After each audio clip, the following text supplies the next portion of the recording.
Alors nous sommes arrivés Daf Kouf Tetvav de Baba Kama, Kouf Tetvav, pour le vendredi 20 Elul al-Hamid, 20 Elul.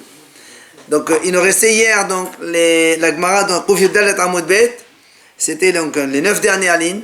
Alors on rappelle rapidement la Mishnah, on a dit si un homme il reconnaît ses affaires ou ses livres donc chez quelqu'un d'autre, et on a eu une remarque comme qu'il y a un vol chez lui dans la maison, alors il va, l'acheteur qui a eu donc qui a ces affaires-là en main, il va jurer combien il les a payées, et le propriétaire, il va donc prendre, lui donner cet argent et récupère ses objets.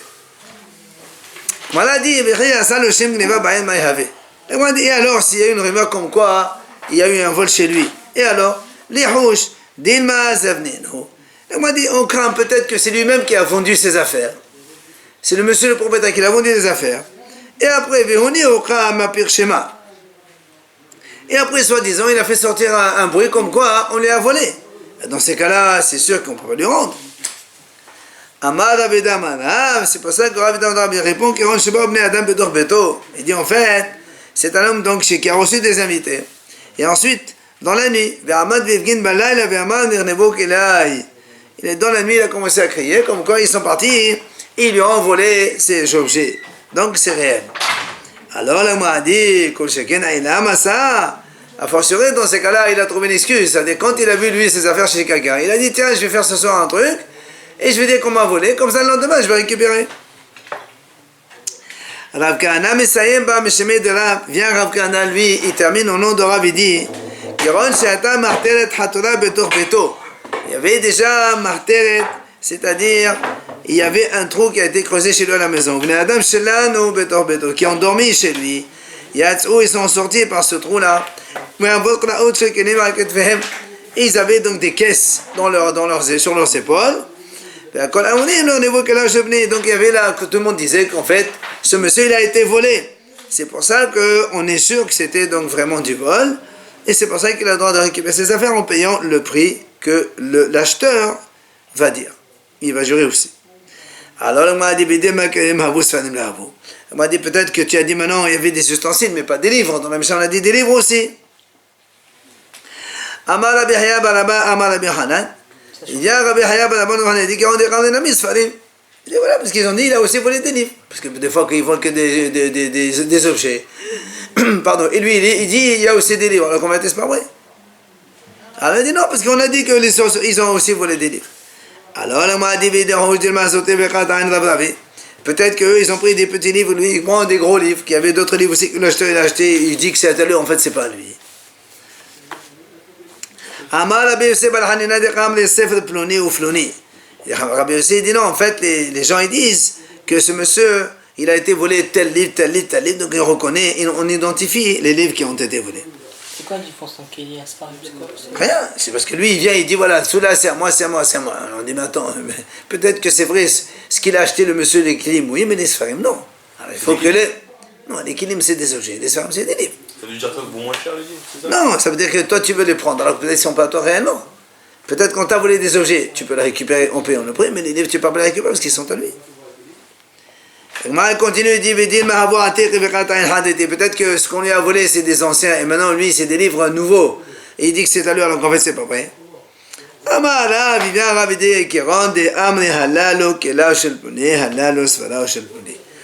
Il dit en vérité ici on part dans le cas où les gens ils disent, ils reconnaissent ce sont les objets de tel monsieur, ce sont les livres de tel monsieur, donc c'est des choses qui sont connues, c'est pour ça qu'il doit lui rendre en payant le prix de propriétaire.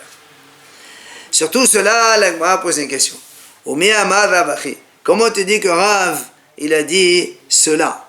C'est-à-dire que quand on reconnaît comme cela, le propriétaire il paye et il récupère ses objets.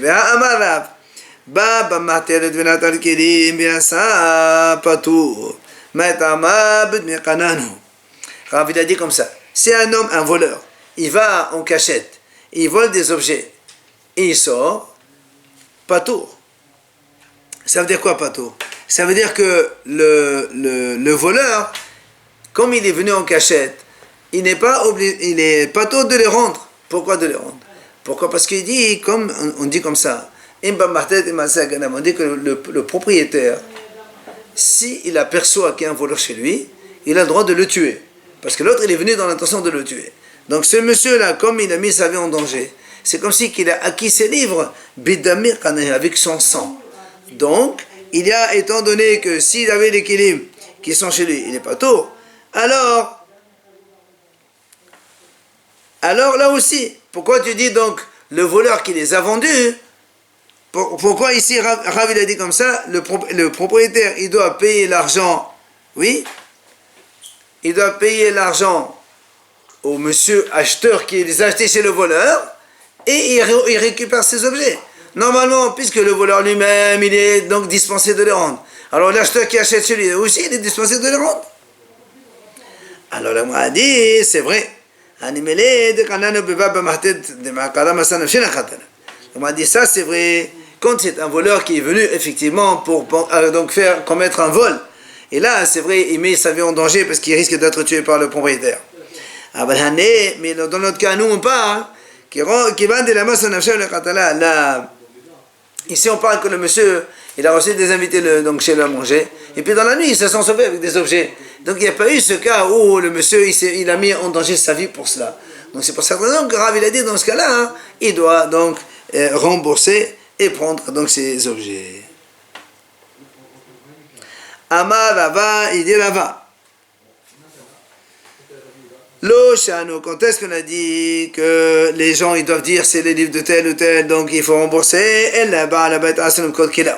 seulement quand il s'agit d'un Baal Habayit qui a l'habitude de vendre ses affaires. Dans ces cas-là, on dit on reconnaît cela, bon c'est vrai, donc il récupère. Aval Baal Habayit c'est non assurim kol kilav, là c'est-à-dire ne a donné à les kolehai. L'agma a dit, mais si c'est un propriétaire qui n'a pas l'habitude de vendre ses objets, alors on n'a pas besoin que les témoins disent on a vu tel. Parce que même si on ne témoigne pas, comme il n'a pas l'habitude de vendre ses objets, c'est ce qu'on lui a volé, donc c'est à lui. Alors il peut les prendre donc sans problème. Parce que lui, il n'a pas l'habitude de vendre. Donc ça ne peut être qu'un vol. Alors on m'a divisé, c'est-à-dire les objets, et peut-être qu'à un moment, ce monsieur, il a eu un cas, une petite défaillance, il a eu besoin d'argent, et il a vendu quand même. Rabashi ne va pas rire. Rabashi dit là, on parle d'un cas où il y a eu une remarque comme quoi ce monsieur il a été volé. Et comme il a été volé et qu'il n'a l'habitude jamais de vendre ses objets, donc c'est sûr que ce qu'on trouve c'est à lui. C'est pour ça qu'on n'a pas besoin de toutes ces preuves qu'on a parlé avant. Alors, Itma l'Agma nous ramène ici un enseignement. Ganav ou Macha, ve'ahakar hukar Ganav. Il y a un voleur, il a volé un objet. Il l'a vendu à Réhouven. Oui. Et après, le propriétaire, on a retrouvé le voleur. Maintenant, le propriétaire, qu'est-ce qu'il fait? Rav, au nom de Rabbi Haya dit que le propriétaire, il fait la justice avec le premier, c'est-à-dire avec le voleur. Tu vas te débrouiller avec le voleur pour récupérer ton argent. Rabbi Hanan dit non, monsieur. Le propriétaire, il va directement chez l'acheteur, il récupère son objet, et Réhouven, il va se débrouiller avec son voleur. Donc, discussion, le propriétaire, avec qui il a affaire? Avec le voleur ou l'acheteur? Mahloket Rav et Rabbi Hanan. Amar Rav Yosef, il vient Rav Yosef, il nous dit, vais l'appeler, en vérité, il n'y a pas de mahloket ici. Pourquoi il n'y a pas de mahloket? Car l'efni ouch. On parle quand le propriétaire n'a pas encore désespéré. Donc, le propriétaire, il a été volé, il n'a pas désespéré. Comme il n'a pas désespéré, quand le voleur il a déjà vendu un autre, donc il n'a pas encore désespéré. C'est pour ça que le propriétaire il peut aller même chercher Hadin Machini. C'est ça. Quand il n'a pas désespéré, donc il peut aller même chez l'acheteur, donc le deuxième qui est l'acheteur, récupérer son objet. Mais si on parle que le propriétaire il a déjà désespéré, alors l'acheteur quand il a acheté après que le monsieur il a déjà désespéré, du coup le propriétaire il ne peut plus aller voir l'acheteur, et là, Hadin Marishon, comme on a dit, donc c'est avec le voleur qu'il peut aller réclamer, et pas avec l'acheteur. On aurait pu dire que si l'acheteur il était en connaissance de cause ou pas. On ne parle pas de ça. Non, on aurait pu penser ça veut dire... Oui, mais on va parler de l'agma juste après, le Takanat Hachamim, qu'est-ce qu'ils ont dit quand quelqu'un il achète comme ça des objets volés. 2 secondes. Vetalbayo et tous les deux. Et les hou de Rav Hasda. Donc rappelez-vous ce qu'il a dit Rav Hasda hier, quand quelqu'un il a volé un objet et un autre il est venu, il lui a pris, il a mangé, Rav Hasda il peut prendre celui-là ou chez l'autre comme il veut. Ici c'est pareil. Alors Amal et Abaye, sur ça, Abaye il vient objecter à Rav Yosef, parce que Rav Yosef il a dit en fait, entre Rav et Rabbi Yochanan, il n'y a pas un autre. Un c'est un vol désespéré, l'autre c'est après qu'il a désespéré. Il lui dit comment on fait l'appliquer, comment tu dis qu'il n'y a pas de mahloket? Ah, il lui dit voilà, pourtant on avait un sujet qui est Matenot Keuna, c'est les dons qu'on donne au Kohanim, qu'il est fini ou jdami ou plié. C'est comme si que le monsieur n'a jamais désespéré, et pourtant il y a une mahloket. C'est quoi ce cas-là? Le Mishnah nous ramène ici, dites-nous. Amalo, nous on sait quand un homme il fait la shchita d'un agneau, il doit donner 0 à l'echayam yekeva au Kohen. Le bras, la mâchoire et la panse au Kohen. Bien. Amalo vient monsieur, il va chez le boucher. Mochol le mea shel para. Vends-moi les entrailles de cette vache. Les entrailles. Il y a les intestins, il y a tout ça. Il y a aussi la panse dedans. Et donc il appelle là-bas les matanot. Les qu'on doit donner Kohen.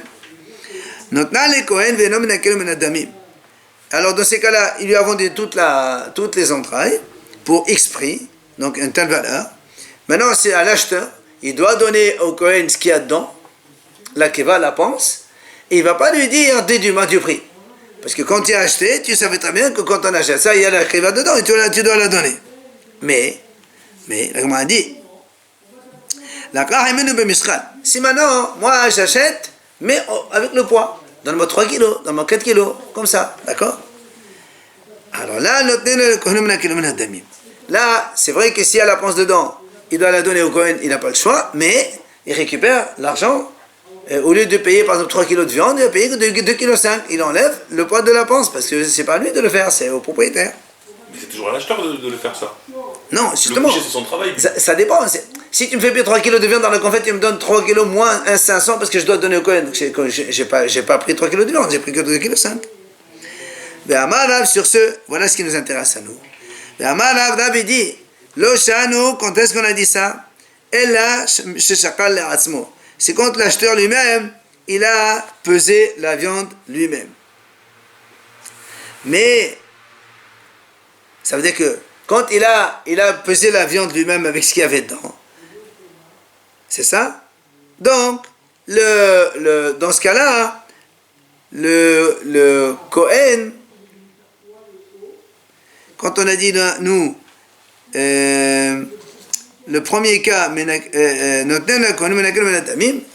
il déduit. Donc ça veut dire que le Kohen il va venir prendre chez l'acheteur, et après l'acheteur il va aller se débrouiller avec le boucher. Alors, quand est-ce qu'on a dit ça? Chez c'est quand l'acheteur lui-même il a pris la viande, il a pesé, il a pris avec. Alors le Kohen dit monsieur, ça c'est à moi, il va te débrouiller avec le propriétaire. Aval, chakal le tabah. Mais si c'est le boucher lui-même qui a pesé, il lui a donné, hadin tabah. C'est le Kohen qui va directement chez le boucher. Or, ça c'est Rav qui dit ça. Or chez nous, Rav qu'est-ce qu'il dit? Rav il dit que hadin est marishon, c'est-à-dire avec le premier. Or là on voit que quoi? Ici en fait, si on veut comparer notre cas avec le voleur, ben, le tabac c'est considéré comme le voleur, l'acheteur c'est le deuxième, et le Kohen c'est le propriétaire de la chose. Et là qu'est-ce qu'on voit que le Kohen il peut aller il doit aller chez le boucher, c'est-à-dire donc le voleur, et pas chez le deuxième. Et donc ça contredit, puisque toi tu vas dire à Yosef, en fait il n'y a pas de marloquette. Ça veut dire que si on est à l'Ifnei Rouge, à Dina Machini, et pourtant ici on voit que Rav il a dit, il peut aller à un tabac. Le tabac c'est le voleur. C'est le Rishon. Alors le Gemara répond, il dit non, c'est pas que lui. Il peut aussi l'un que l'autre. Pourquoi? Parce qu'on j'aurais pu penser que on ne peut pas voler ce qui appartient au Kohanim. Donc, il n'y a rien tu ne peux pas aller le déduire. Que non. De toute façon, d'accord? Parce que j'aurais pu penser que puisque ça appartient au Kohen, là où ils sont de toute façon, le Kohen les prend. Je te dis non, monsieur, que même si le tabac, il a pesé pour le client, ça, donc le Kohen, il peut quand même aller chez le tabac pour les reprendre. veut dire quoi qui pèse pour le client? C'est toujours le boucher qui pèse pour le client. Pourquoi le Non, client, des fois le client, des fois tu rentres, tu dis voilà, il y a des gens de confiance, tu dis voilà, j'ai pris pour 3 kilos de viande, allez, au revoir. Je te paye 3 kilos. Oui, je sais. Alors maintenant, le m'a dit, et ça c'est l'Abaye qui a posé la question, Vila Plig, et voilà, on a vu Mahloket. Alors on m'a dit, Vila Abaye de ma Plig, et Bima Plig. Abaye dit, alors dans ces cas-là, c'est quoi la Mahloket? Il dit, Bet Rav Hazda. Comme on a dit donc, Rav Hazda, quand il a dit, si quelqu'un il a été volé et le monsieur, un autre, il est venu prendre l'objet de chez le voleur, le propriétaire il peut aller chez l'un ou chez l'autre. Ah, il dit on peut faire l'un ou l'autre. L'autre il dit non, on peut pas. C'est ça le mahlok de Rav Hazda. Donc Rav, il pense pas comme Rav Hazda, puisque Rav il dit on ne peut aller que chez le premier. Alors que Rabbi Hanan il dit on peut les deux. Maintenant, Rav Zavid il nous donne une autre réponse. Ici, on parle dans le cas où les propriétaires, quand ils ont désespéré, c'est biyad loqea, c'est-à-dire seulement quand la viande elle était chez l'acheteur. Mais velon était chez biyad ganav. Et quand la viande elle était encore chez le voleur, ici on ne parle pas de la viande, on parle de ganav ou macha. D'accord? Un voleur qui a volé, et après il a vendu à quelqu'un d'autre. Quand l'objet était encore chez le voleur, les propriétaires n'ont pas désespéré. Et lorsque l'objet est arrivé chez l'acheteur, c'est là où les propriétaires ont désespéré. Et alors c'est quoi le problème? Il dit, voilà le mahlok entre Rav et Rabbi Yohanan. Moi, ça va. Ah, il pense, parce que là, nous, rappelez-vous, on a dit déjà que comment on peut acquérir un objet même s'il a été volé. Il faut d'abord qu'il y ait désespoir du propriétaire. Après, chez nous, il y a donc changement de propriété. Là, qu'est-ce qui s'est passé? Le voleur, il a volé. Après, il a vendu. Il y a eu donc transfert de propriété. Seulement ici, si tu dis que le propriétaire, il a désespéré en premier, et après l'acheteur, il a acheté, c'est sûr que ça appartient à l'acheteur, tu ne peux plus te retenir comme l'acheteur, tu vas chez le voleur. Mais dans notre cas où, d'abord, il y a eu chez nous Réchoute, puisque le voleur, quand il a vendu, le propriétaire n'a pas encore désespéré. Il y a eu chez nous Réchoute, changement de propriété. Ce n'est qu'après qu'il y a eu Yehush. C'est pour ça qu'il dit, quand est-ce qu'on a dit qu'il y a acquisition? C'est quand il y a d'abord Yehush, le désespoir. Et après, chez nous Réchoute, il y a un changement de propriété. Mais là, comme il y a eu d'abord le changement de propriété, et après il y a eu les Yehush, ça ne marche pas. Dans tous les cas, c'est le Kohen, le propriétaire. Non, là on ne parle pas du Kohen, on parle d'un voleur qui a volé et qui a vendu. Non, un voleur. Dans notre cas, nous, on fait un parallèle là. Non, mais ça, on a déjà répondu avec le cas de la méthode qu'on a avec Rav. Maintenant, Rav Zavid, il donne une autre explication. Pourquoi il y a mahlok entre Rav et Rabbi Yohanan? Au moins, ça va, là, donc Haram, il dit, non, c'est pareil. C'est-à-dire qu'il y ait Yehush, et après, chez nous, Réchoute. Ou d'abord, chez nous, Réchoute, et après, Yehush. Dans tous les cas, le local, il a canné, il a acheté, donc tu ne peux pas aller te retourner contre lui. Là, papa, il donne une troisième possibilité. Amar, Biglima, si le voleur, il a volé, par exemple, une veste, ok, et après, il l'a vendue. Tout le monde est d'accord qu'il faut rendre la veste à son propriétaire. D'accord? Le voleur a volé une veste, et il a vendu à Réhouben, par exemple. Donc, il dit, tout le monde est d'accord qu'il faut rendre la veste. La seule question est, est-ce que les Hachamim ont fait taqanat ashur? C'est quoi taqanat ashur? Les Haram, ils ont instauré que quand quelqu'un il achète quelque chose au marché, il n'est pas obligé de vérifier si c'est volé ou c'est pas volé. Donc j'ai acheté. Si maintenant le propriétaire il dit que c'est d'accord, je te la donne, mais tu me payes le prix. C'est ça ta kanatashur. Tu payes, je te la donne. D'accord? C'est ça le mahlouk. Rav il dit non. Le din, c'est quand on a dit que le voleur il a volé, il a vendu. Et que le propriétaire après il trouve, il doit aller se retourner contre le voleur parce que lui il pense. Parce que le locaire, lui, il prend l'argent du voleur. C'est à lui de prendre l'argent. Donc, il n'y a pas de taranatashur ici. C'est-à-dire que Rav, il pense que le propriétaire qui a récupéré sa veste, c'est bon. Maintenant, c'est l'acheteur qui doit se retourner contre le voleur pour donc récupérer son argent. Mais, lui, il dit non. Rabbi Hanan, lui, il dit non. Il y a taranatashur. C'est-à-dire que l'acheteur, il a acheté. Si maintenant le propriétaire il vient, il récupère sa veste, tu veux récupérer, tu me payes le prix, je te la donne. C'est ta ranatashur. Quand le propriétaire doit repayer sa veste? C'est normal. C'est normal de quoi? Il s'est fait voler et en plus il repaye sa veste. Il s'est fait voler, mais le voleur, il a déjà vendu. Moi, je sais que c'est volé. Eh oui. Mais après, non, après c'est ça, Dina Marichon. Pour le propriétaire, il va traduire le voleur en justice, il récupère son argent. Heureusement. Puisque le voleur, n'oublie pas qu'il a vendu, il a récupéré l'argent chez l'acheteur. Et ben voilà. On lui récupère son argent, mais il a payé sa veste et l'argent. Donc il récupère son argent, il lui manquera toujours la veste. Quand il va se retourner contre le Non, voleur. il a pris sa veste, lui. Hein? Il a dit que, mais oui, il a dit, prends sa veste. Il a repayé. Mais il a payé maintenant 200 €. Mais il va les récupérer chez le voleur. Mais ça veut dire l'acheteur, lui, il perd pas. C'est ça, Taranat Ashur. Alors, l'Agmara pose une question. Mais ça va, Taranat Ashur. Comment tu dis que Rav, il dit qu'on ne fait pas Taranat Ashur? Bien, l'Agmara dit, regarde. Ravuna, il y avait une histoire comme ça. Ravuna, t'as dit de Ravava. Ravuna, c'était l'élève de Rav. Donc, il fait comme Rav. Et il y avait une fois, Hanan Bisha, Hanan le mauvais, Ganav Glema, il a volé donc une veste. Bezamna, il a vendu à quelqu'un. Bien. Atal et de Ravuna, donc le propriétaire, il est venu chez Ravuna. Il dit, qu'est-ce que je fais? Amal et Ravuna, il a dit, oh monsieur, tu vas payer, tu prends. Donc, ça veut dire quoi? Si tu dis. C'est le même que là, tout à l'heure. Non, justement, Rav il a dit, on ne fait pas Taranat Ashur. Rav il a dit, tu récupères ta veste, il n'y a pas Taranat Ashur. Or là, Ravuna, qui est l'élève de Rav, il fait Taranat Ashur. Il dit, paye, tu prends ta veste. Alors comment tu dis que Rav il dit non? Voilà, on a vu la preuve que c'est le contraire, son élève il fait le contraire. Alors la Gemara répond, elle dit non. Shani Hanan Bisha qui vend les cages de Memene, qui est le Hokadami. Il dit, comment Hanan Bisha est un voleur d'achat, et il ne paye pas.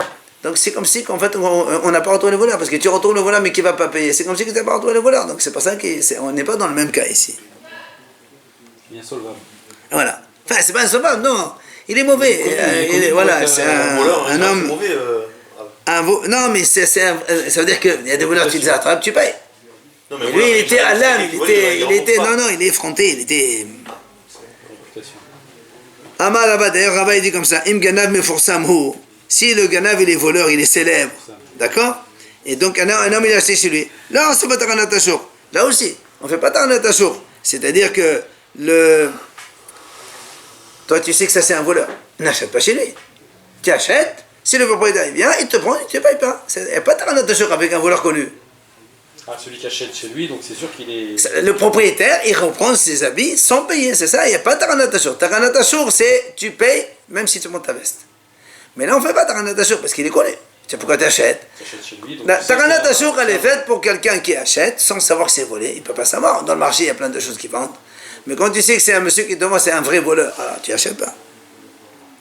Alors le m'a dit, mais voilà, pourtant, Hanan Bisha me faisait m'avoir à Taranat Ashur. Voilà, Hanan Bisha, il était célèbre et pourtant on a dit tu payes, tu prends.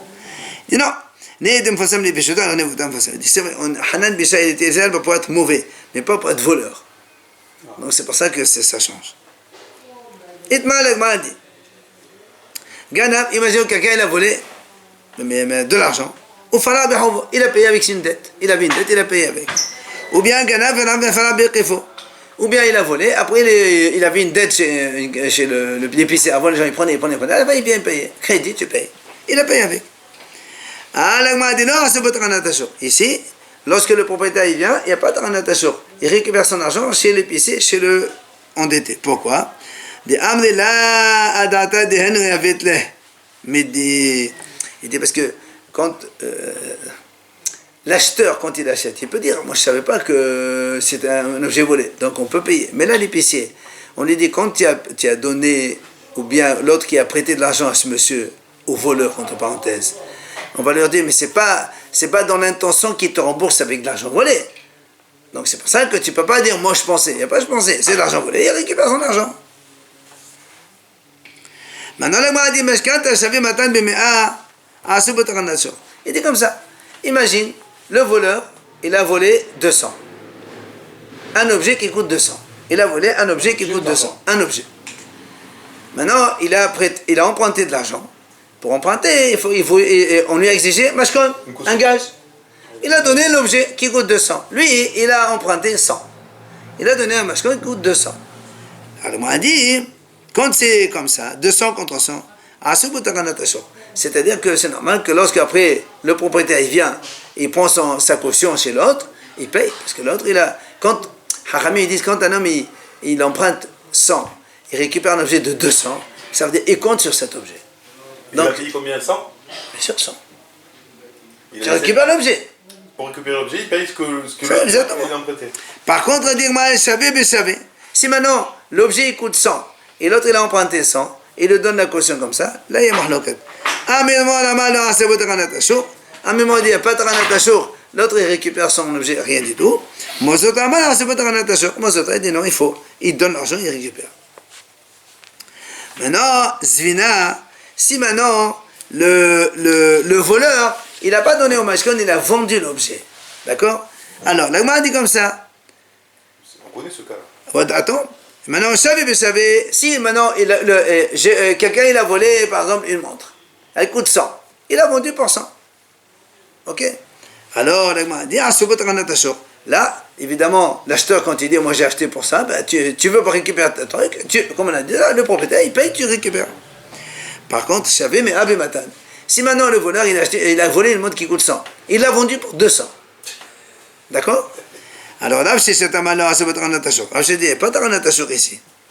Là-bas, là-bas, il dit, non, il faut ta ranatashur. Donc il paye 200 pour la récupérer. Il paye 200 pour la récupérer. C'est normal, j'ai acheté pour 200. C'est quoi? Dans tous les cas, il y a taranatashur. C'est-à-dire que le propriétaire, quand il vient prendre son objet, il est obligé de payer. Sauf les bas. Mais quand on a dit tout à l'heure, quelqu'un il a volé, il a remboursé une dette, ou il a volé, il a remboursé donc l'épicier pour ses achats qu'il faisait. Dans ces deux cas-là, le propriétaire récupère l'argent sans rembourser. Dans ce cas-là, sa montre, elle vaut 100. Il va récupérer sa montre. Ça c'est mahlouk. On a dit c'est mahlouk, c'est bon. Avimi Barnazi, Avimi, Hamoud de Ravina Hava, c'était le beau-père de Ravina. Hava Maser Baoukabra Barazosé. Donc il y avait un monsieur qui lui devait 4 zouz, écoutez ça. Donc un monsieur, il lui devait 4 zouz. À qui, à ce monsieur? Au beau-père de Ravina. Qu'est-ce qu'il a fait? Ganav Glema, il a volé une veste. Attendez, il lui a donné, il dit voilà. Ça vaut 4. Ça vaut 4. Et il lui a dit, prête-moi encore 4 zouz de nouveau. Puisqu'il lui a donné la veste qui est le je te rembourse, prête-moi une deuxième fois. Ok? Il a prêté. Hein? Il a prêté encore. Il a remboursé. Maintenant, le problème, c'est quoi? Le sauf, Hukala Ganav. On a retrouvé le voleur. Attends, les Kamé de Ravina. Alors le beau-père, il est venu chez Ravina, il lui demande qu'est-ce qu'on fait. Ça veut dire, est-ce qu'il y a Takanatashur, et auquel cas, quand le voleur il vient récupérer sa veste, il doit me donner les 4 zouz, ou non? Ahmad, il a dit comme ça, Ravina. Kamay, Ganav, Fala, Behovo, Velava, Metable, Velamedi. Les premiers, étant donné que l'autre, il a volé, il a payé avec une dette, nous on a dit dans ces cas-là, il n'y a pas de taranatashur. D'accord? Tu ne donnes rien. Par contre, mais les autres 4 zouz que tu lui as donnés, d'accord? Là, il doit te les donner le propriétaire pour prendre sa veste. Sur ça, Matrif la Rav Cohen, il est obligé de dire comment? Mais dis-moi, peut-être que Glima, peut-être que la Glima, la veste qu'il lui a donnée, c'était pour les premiers prix qu'il a fait. Et donc, et là, ça rentre dans le cas où il a volé, il a payé avec une dette. Et là, on a dit, donc, il n'y a pas de takanatashur ici. D'accord? Et les 4 zouz qu'il lui a donné au deuxième, il lui a prêté en second. Peut-être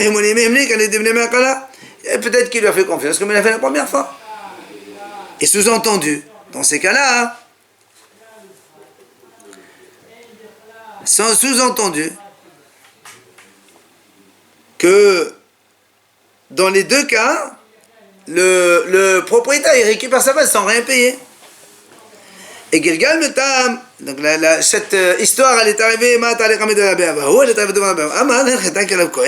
il a dit comme Rav Cohen. C'est-à-dire pour les premiers, c'est en fait le voleur, il a remboursé avec donc la première dette, c'est pour ça qu'il n'y a pas Takanat Hashur. Et dans le deuxième, il n'y a que de l'argent, donc il n'y a pas, le propriétaire s'il veut récupérer, il doit payer pour récupérer ça. On a vu que quand il rembourse une dette, le propriétaire il peut aller le chercher. Hein? On l'a dit ça juste avant, que quand le propriétaire, le voleur il rembourse sa dette, le propriétaire il peut aller. On a parlé de l'épicier. Mais on ne parle pas de voleur ici. Là, on parle de le propriétaire qui va récupérer son objet chez le monsieur qui a acheté. Comme ici. Est-ce qu'il doit payer ou est-ce qu'il ne doit pas payer? C'est ça le problème. Est-ce qu'il y a takanat ashur ou il n'y a pas takanat ashur? Si tu dis qu'il y a takanat ashur, ça veut dire qu'il peut récupérer sa veste, mais il doit payer. Et si tu dis qu'il n'y a pas takanat ashur, il récupère sa veste sans payer. La Gemara ramène un autre cas. C'est qui décide s'il y a takanat ashur ou pas? C'est le C'est Mahlok d'ici. Il y a une Mahlok d'ici. Non mais si. Non.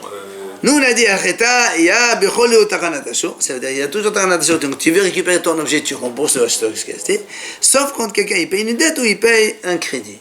Là, il n'y a pas Takanat Ashur. Tu récupères ton objet comme ça.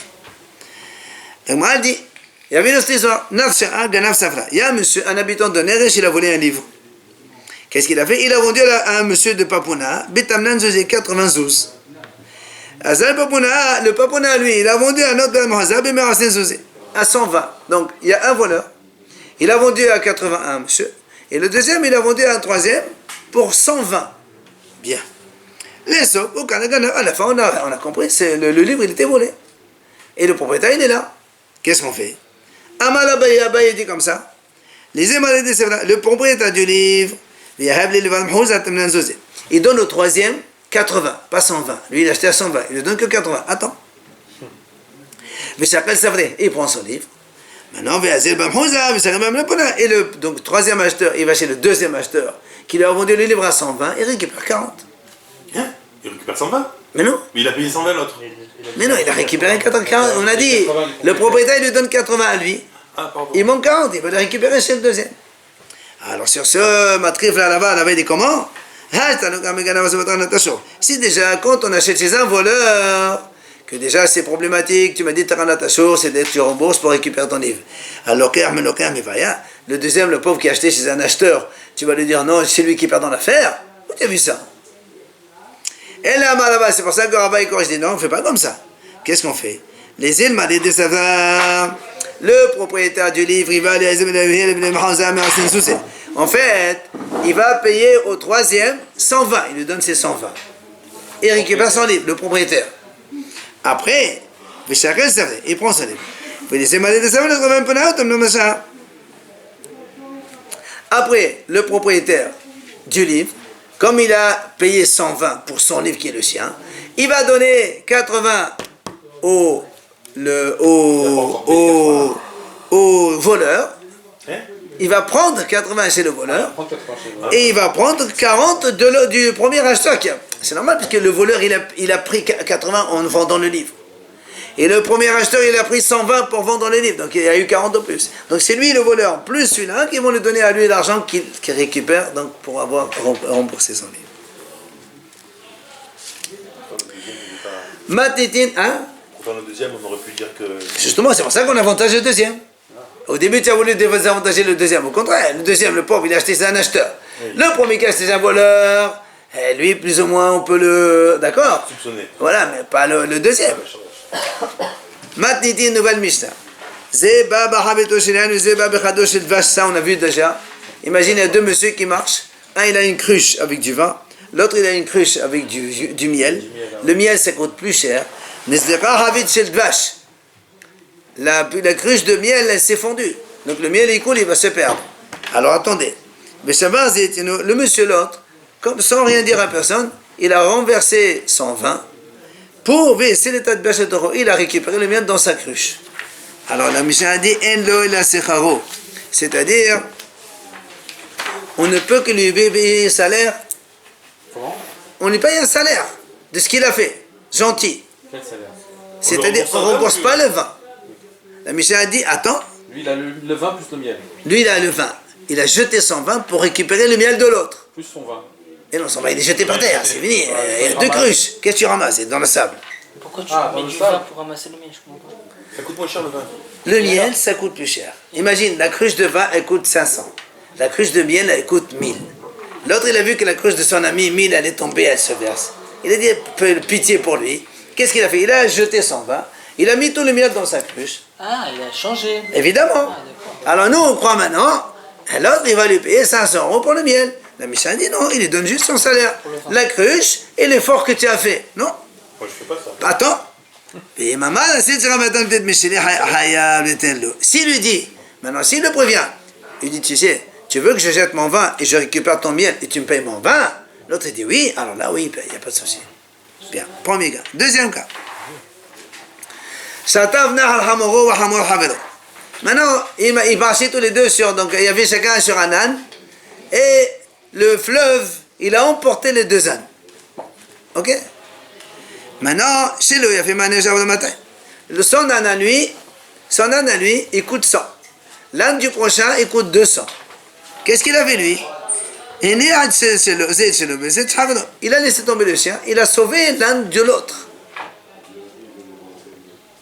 Donc il a sauvé l'âne qui coûte 200 pour son ami. Là aussi, on lui donne son salaire tout seul. Mais veillez mamalo. Ici il lui dit, il dit, écoute, tu veux que je sauve ton âne, mais à condition que tu me payes le prix de mon âne qui est en train de se noyer, qui va mourir.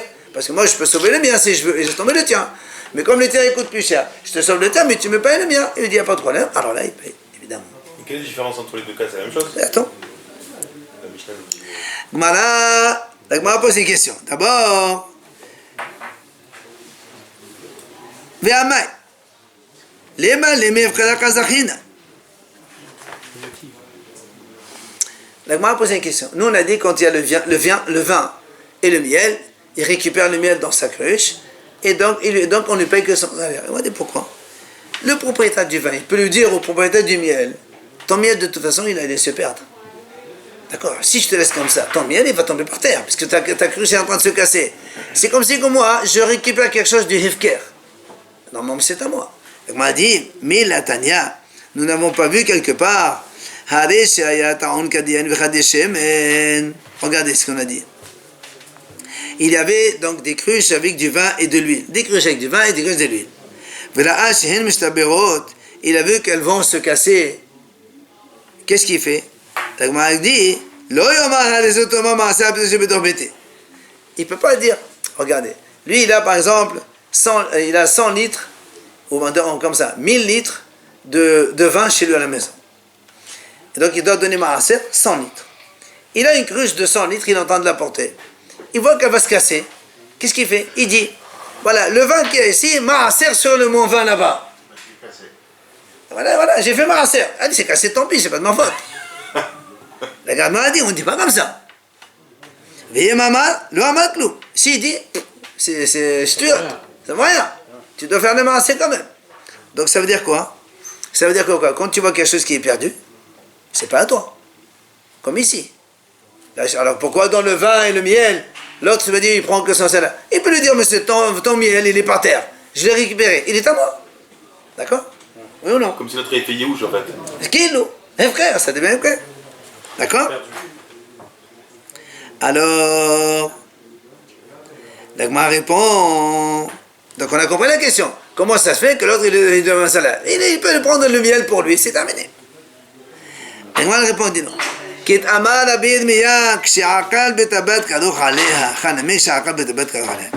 dit en vérité, Rabbi Yermeh, il a répondu dans un autre sujet. Il a dit ici on parle que la cruche. Vous savez, il y a des cruches, mais au-dessus il y a comme une sorte de filet. D'accord? Que même si la cruche elle se casse, il y a un filet qui protège. Et le miel il ne va pas à la perdre complètement. Peut-être qu'il va perdre un tout petit peu, mais il ne va pas tomber tout par terre. C'est pour ça qu'il n'y a pas une vraie perte. Pourquoi il va vider son vin alors? Peut-être que c'est mieux. L'autre, il préfère ne même pas perdre, même pas un petit peu. Peut-être qu'il va perdre, je sais pas, 5%, 10%. Au moins, il les gagne. C'est pour ça que dans ce cas-là, tu ne peux pas lui dire c'est à moi, c'est pas à toi. L'autre, il aurait quand même récupéré le sien. Alors, l'Agma a dit, dans ces cas-là, comment tu dis, rappelez-vous, nous on a dit comme ça, si un homme il fait avec la cruche de Maaser, il dit Maaser, s'il a dit quand même c'est Maaser, ça vaut rien. Oui, vous vous rappelez, on a dit la cruche de Maaser. L'Agma a dit pourquoi ça vaut rien? Pourtant, nous on a vu un autre cas. Quelqu'un, il était en la route, il avait par exemple 200 € dans sa main. Il voit un voleur en face de lui qui va arriver, enfin un brigand. Il sait qu'il va lui prendre l'argent. Alors, il m'a dit, oui, Alors, imagine, ça c'est quelqu'un qui a du maaser chéni à la maison. Vous vous rappelez le maaser chéni, normalement, il faut l'amener à Jérusalem pour le manger. Si on ne peut pas, c'est trop lourd, on le rachète, et après on prend l'argent, on l'amène à Jérusalem, on consomme. Lui, il a du maaser chéni à la maison. Il a de l'argent chez lui, il voit qu'il y a un brigand qui va lui prendre l'argent, il va dire comme ça. La Gemara dit comme ça. Il ne faut pas dire, tu sais quoi, c'est 200 €, c'est pour le maaser chéni que j'ai là-bas. Après, s'il me le faut, là, moi, j'ai plus rien. Il n'a pas le droit de dire ça. Mais, c'est ça qui est important. S'il a dit, ça marche. Alors, pourquoi chez nous, s'il a dit, ça ne marche pas, hein? Pourquoi pour Trouma et Maaser, ça ne marche pas, et pour le Maaser chéni, ça marche? Alors, le Gemara dit non. Ici, quand il était en face au brigand, il aurait pu peut-être sauver. C'est pas une 100% que c'est perdant, voilà. C'est pas perdu 100%. Et peut-être qu'il va se battre avec lui, peut-être qu'il va gagner, peut-être lui, peut-être non. Donc c'est pour ça que quand il dit c'est Pidion, alors ça marche. Il dit avant ou après la... Non, quand il voit le monsieur, enfin, il dit voilà, l'argent il est comme ça. Pas après une fois qu'il lui a volé, qu'il lui dit... Non, après les volets c'est fini, ils sont pêchés toi, ça marche pas ça. Et ça veut dire qu'aussi avant qu'il voie le voleur, il dit par exemple c'est 200 €, c'est le truc. Mais c'est ce que non. Non, avant qu'il voie un voleur, non, il va sur la route, et après qu'il vole, il n'y a pas de problème ça. il n'est pas tour. Non, pas de daille. Alors, on va poser une autre question. Et puis, si tu me dis qu'il peut sauver, alors pourquoi tu me dis un homme, il n'a pas le droit de dire ça? Mais s'il peut se battre, il peut récupérer l'argent, pourquoi il ne peut pas le dire? Même les Khatala, il peut le dire. Pourquoi il ne dit pas? Toi, tu me dis, il ne faut pas dire, mais s'il a dit, ça marche. Pourquoi il ne faut pas dire? S'il peut se battre et récupérer l'argent, il peut le dire. La Gemara répond, il dit non, parce que là, il peut, oui ou non, c'est de justesse. C'est pas sûr. Donc c'est pas ça, les khatila, tu les fais pas. Mais si tu l'as dit, alors on pense que ça marcherait. Alors la Gemara dit, comment tu dis? Parce qu'il y a une perte, on n'a pas le droit de dire les khatila. La Gemara nous donne une autre cas. Ça c'est un Lévi. Un Lévi, il a pris, donc il prend le maaser. 10%. Et le Lévi, il doit donner aussi au Kohen 10% de ce qu'il a. Ça veut dire qu'on a un cas ici. Il a pris 10 habiot. On a donné par exemple maaser à Lévi 10 cruches de vin, par exemple. Ou d'huile, qu'importe. Mais ils sont devenus tamés. On s'en fout. Maintenant, donc lui, parmi ces 10, il doit donner une au Kohen quand même. D'accord? Même si elle est tamée. Même si elle est tamée. Parce que le Kohen, il peut Non, parce que n'oublie pas. Non, parce que n'oublie pas que nous on dit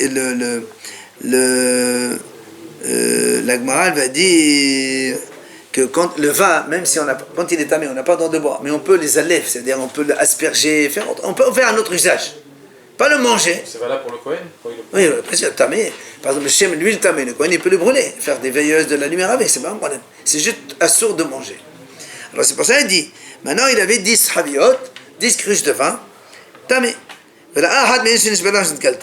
Il avait une cruche qui s'est cassée, ou elle a été découverte. Parce qu'avant, quand c'est découvert, on n'a plus le droit de manger à cause des serpents qui rentrent, qui mettent les choses. Il dit comme ça, cette cruche-là, c'est Troumat Maaser que je dois donner au Kohen. Les Khatila, il peut le dire. Il m'a dit, mais dans l'huile, il ne fait pas ça, parce qu'il y a une grosse perte. L'huile, le Kohen, il peut l'utiliser pour, comme on a dit, combustible et tout ça, c'est important.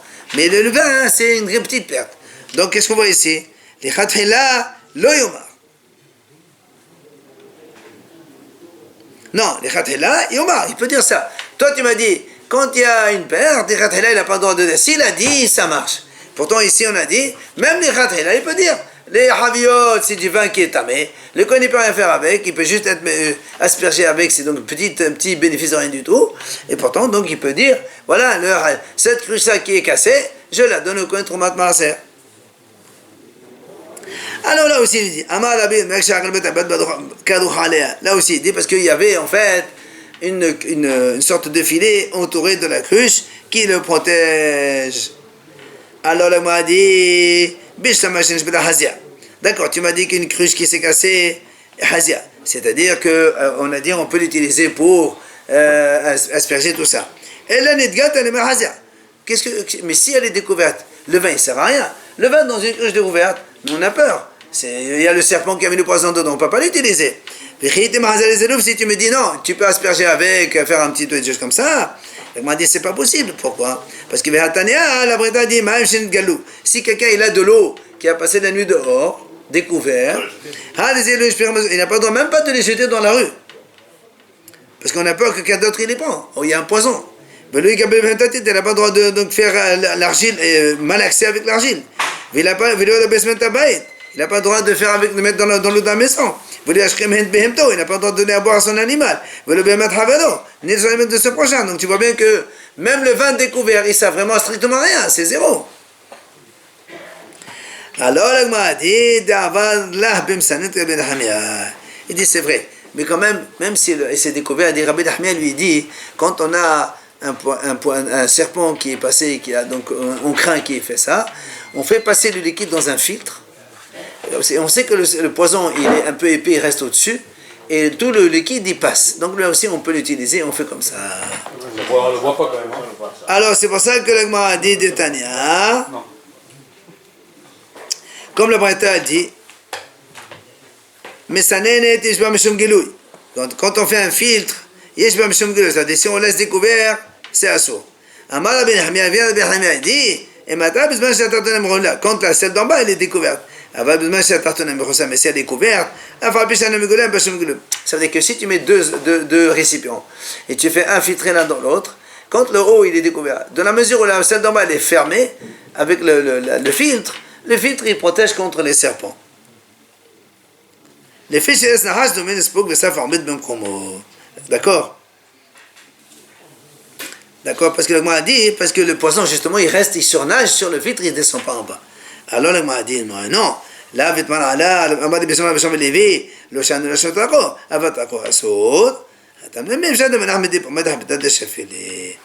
a dit comme ça.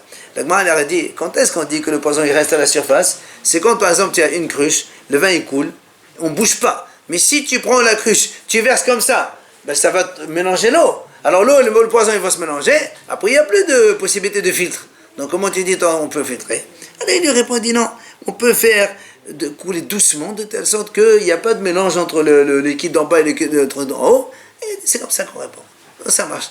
Donc il y a quand même un petit peu d'intérêt dans le vin. C'est pour ça que le Lévi qui a dit cette cruche de vin qui s'est cassée ou qui est tamée, je la donne au Kohen, même si elle se casse, eh ben c'est pas grave quand même.